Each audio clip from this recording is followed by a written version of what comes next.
Well, of course, on a backpack sheep hunt, you can always expect to have a curious neighbor come and walk behind your tent at nighttime. It's common. And something always keep in the back of your mind. There's our tents right there. And this guy went right behind the tents, right behind camp, checked us out, carried on his way. Nice big bear.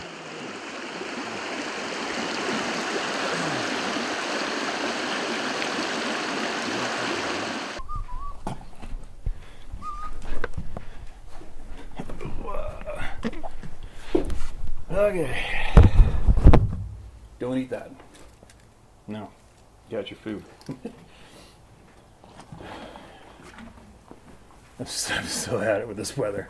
This weather so sucks. Weather combined with being hostage in your own country when hunting season's come to an end. How does it get more cruel and unusual punishment than that? It's not a good thing. Alright, what do we got here? My name is Brian Zielkowski. So I'm sure listeners will have a crack at calling me a crazy Polak after hearing my encounter, but I assure you everything I'm about to recount is absolutely true. Okay, you crazy Polak, let her rip. It happened in the winter of 2018, February, but the exact day eludes me. I'm a registered nurse, and at the time I was working long hours as I have to take on-call duties with my job. I had worked about 17 or 18 hours and was finally at home at about 2 a.m. I was working at a hospital in Mount Clemens, Michigan, and had just exited I-94 highway and the Wadhams Road exit and was headed north. It's fairly rural, and as you go into the overpass after exiting the highway, there is a riding stable business to the left, campground around to the right. Shortly past that area are several houses, and it is not well lit, I will admit. As I was driving, I saw up ahead what I thought must have been a horse standing at the edge of the road, with front feet actually slightly into the gravel on Wadhams Road. Yes, it was that close to the road. At first I put two and two together with the riding stable just behind a ways and thought, son of a bitch, that horse must have gotten loose. Being an animal lover, I figured I'd have to stop and call 911 to get someone out there before it ran into the road and caused an accident as I slowed down. As I approached, I started to realize it was not a horse. The creature just stood there, and I could see it was looking directly at me, as though it was patiently waiting for me to pass. I soon realized it was a dog, a pure white, shepherd-type dog. It had a bulky build to it, but a very classic shepherd appearance. I literally passed it by at about 5 miles per hour and was within 6 feet of it as I was in the northbound lane, and it was at the edge of the southbound lane with its front paws literally in the gravel. And it was actually watching me approach, and we literally were staring eye to eye. Its ears were erect, and I never gave any indications of menace or aggression. It was close, as though it saw me coming and decided to just wait for me to pass before it would cross the street. Its front paws were in the gravel at the road's edge, and I noticed it was standing right next to a mailbox. The top of its hindquarters were just level with the top of the mailbox. What? I was in shock. I've had dogs for years. I had 3 at present, 4 at the time this happened. I had a friend who used to breed Great Danes, and he had one that was absolute Goliath. This dog I was looking at was taller than that dog, which was actually named Goliath. But this very thing was stocky, like a very robust German Shepherd or Husky. My cell phone was in the back seat. I always leave it there so I don't get tempted to respond to texts. I made note of the exact mailbox, which wasn't difficult because there was only 3 houses, and this dog was standing next to the mailbox in the middle of the house. The next series of houses was a ways down the road. I turned around at the first opportunity, grabbed my phone from the back seat, intent on getting a photo. When I turned around, I saw it was gone. I stepped in front of the mailbox and surveyed the area, but it was gone. I went back the next day, late in the evening, and measured the mailbox. It was 48 inches to the top where the dog was level with it. That would put the front shoulders up about 6 to 8 inches above that. It was literally the size of a pony or a small horse. I thought about knocking on the door of the house as I expected the owners to come and question me as to why I'm measuring their mailbox. And I thought, just maybe, they had some mutant dog with pituitary disease. But when no one came out, I decided that I would probably just come off as being crazy, so I left without questioning the home's owners. Considering that my own wife didn't believe me, okay, look out, buddy. Oh. Considering that my own wife didn't believe me and I said I was seeing things from being overworked, I had no reason to think anyone else would believe me. I would estimate the weight of this thing at about 500 to 600 pounds. I think people often underestimate the weight of cryptids. After my sighting, I began searching the internet for world's biggest dogs. The Grand Pyrenees was pretty close to what I saw, but not nearly big enough. Obviously, during this searching, I came across Dogman, and that led me to Bigfoot, and I've become fascinated with the topic. But I've noticed people will say they saw a Bigfoot, and it was the hugest thing they ever saw. They will state that they didn't think the .45 Magnum they had would do anything but piss it off. Then they'll say it was 9 to 10 feet tall and 5 feet across. Then they'll estimate the weight of 500 pounds. I think to myself, really? So a 500-pound beast is the hugest thing you ever saw? I think a .44 Mag would kill anything weighing under 1,000 pounds, no problem. Imagine a 1 square foot cube. If this 1 square foot cube weighed 1 pound, then how much will it weigh if double the size? Well, a 2 square foot cube would weigh 8 pounds. The volume being length times width times height. So a 1 foot square cube is 1 by 1 by 1, or 1 cubic foot.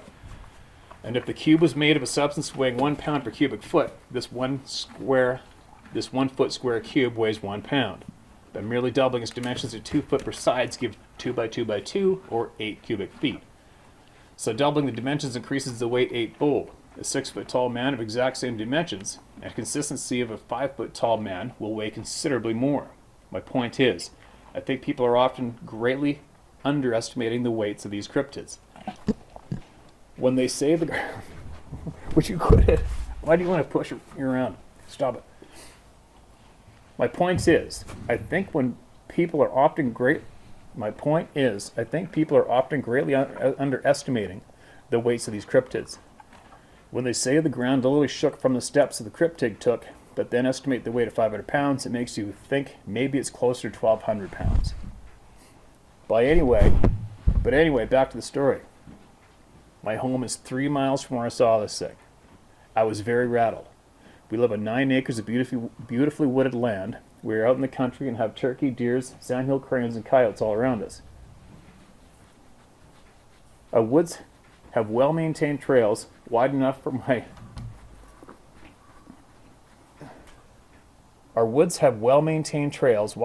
Massimo to drive through them. And I was really concerned. As I have said, the beast I saw never showed aggression. It actually reminded me of a friendly pet dog, and if I'd seen it 10 times smaller, I would have felt comfortable trying to pet him or her. But it was massive, and I began to carry my .45 Glock when I went home. 3 nights after my sighting, I came home from work, and my wife said she heard coyotes very close to the house just behind a swampy area that borders the property. She said they were making ungodly racket. This had never happened before, and although I often saw canine footprints in the woods, I'd never seen or heard a coyote on the property. About a month later, my daughter and her boyfriend took the Massimo to ride the trails in our woods and found a dead turkey lying on the entrance of the woods. The turkey was laid out right at the entrance from where my own lawn meets the woods, right in the center of the trail. The breast meat was removed and it was fresh kill. I thought this is strange, but figured a coyote probably caught a turkey on the trail and managed to kill it. But it seemed to be literally displayed at the trail entrance. The next day, my daughter said she had found a large rodent dead, laying the exact same spot as the turkey had been. So she said she left it for me to see. I found what I'm guessing was a muskrat laying the exact location where the turkey had been the day before. It was in rigor mortis when I got to it, but it was fully intact. No sign of anything had been eaten from it. Well, now I thought someone was doing this. But the very next day, I decided to walk the trails after getting home from work around 5 p.m. What I found at the entrance of the trail still baffles me. We had a pair of sandhill cranes nesting in the middle of the 2-acre swamp bordering our land. I loved them. They made the loudest clicking and croaking trumpet sounds every morning. We'd watch them circle, then land in the center of the swamp every night and felt an honor that they chose their property to nest on. Now the swampy area is absolutely impassable. It's spring fed and maybe a couple feet in the wettest area, but the majority of it is just muck and cattails. I've tried walking out into it to get a rain barrel that blew over and rolled down the hill and ended up about 30 feet in the swamp. I sunk 6 inches with 4 paces into that muck. There are the underground springs that feed this swamp, and it stays wet no matter how dry it gets elsewhere. My neighbor told me there's quicksand out there and not to go into it. So to make it short, you can't traverse the swamp. But what I saw on that third night were 4 sandhill crane chicks laid out perfectly in a nice, neat row. No signs of injury, just dead, in the exact, and I mean exact same spot as the muskrat the previous night and the turkey the night before. I was now totally creeped out. I went and bought a trail cam that night and mounted it facing the trail entrance. For the next 3 days, nothing. No dead things, no nothing. So I decided to move the camera to another location. I took my 3 basset hounds and my Glock 30 and headed down the trail. My dogs went into some thick brush and wouldn't come out. I fought my way in to get them out and found them chewing on a deer carcass. There wasn't much left, but skeleton and fur and then legs missing, all flesh down to the hooves. Never found the head though. I found an area of open field about 30 feet from the carcass where the tall grass and weeds were all matted down with blackened blood everywhere. It looked like it was where the kill was made. Strangely, this area is not far from my house. It's literally about 150 yards away, but you can't see this spot due to the heavy vegetation and trees, but someone should have heard it. Then I remembered the night my wife heard the coyotes. But what was leaving dead things? Not just leaving, but literally displaying them right in the middle of the entrance to the woods. Steve, I'm telling you these dead animals were displayed. They were left literally right at the entrance where my cut lawn enters the woods. The sandhill chicks were laid out in a perfect row, with no signs of any injury, no blood, just dead. They were also stiff when I found them. I know this is a bit of a fetch, but I began to wonder, did the beast I saw 5 or so weeks earlier find me? I did have my window rolled down slightly. I do this to help stay awake. If you ever worked back-to-back 16 hours a day, you'd understand. I've fallen asleep with my eyes wide open while driving. Yeah, that sucks. Could I have gotten in my scent and a month later found me? I'm only about 3 miles from where I saw it. Anyway, the story doesn't end there. Our vet actually makes house calls. She was out about a week after the 3 days of the dead things being displayed to give my dogs their shots. I was telling her about the displayed dead things, and then I said to her, I saw something back in February that I can't explain. I began to tell her about the beast I saw, and my wife immediately jumped in to stop me, rolling her eyes, telling me to stop with this ridiculous story. The vet said, "No, tell me, what did you see?" I told her, and she didn't laugh. She actually took it very serious and said, "Well, you're not going to believe this, but I have a customer whose property borders the riding stables there. She told me she saw a horse wandering the trails one night. She was concerned because there shouldn't be a rideless horse out in those trails at dusk. She got her binoculars for a closer look and said it wasn't a horse. It was a massive coyote, the size of a horse." She was quite shaken. My wife had nothing to say. There was a moment of silence, then we carried on with our business. I installed a dash cam after that, but I haven't had any further sightings. Dead things left on display or coyote killings. But I never did find the head of that deer.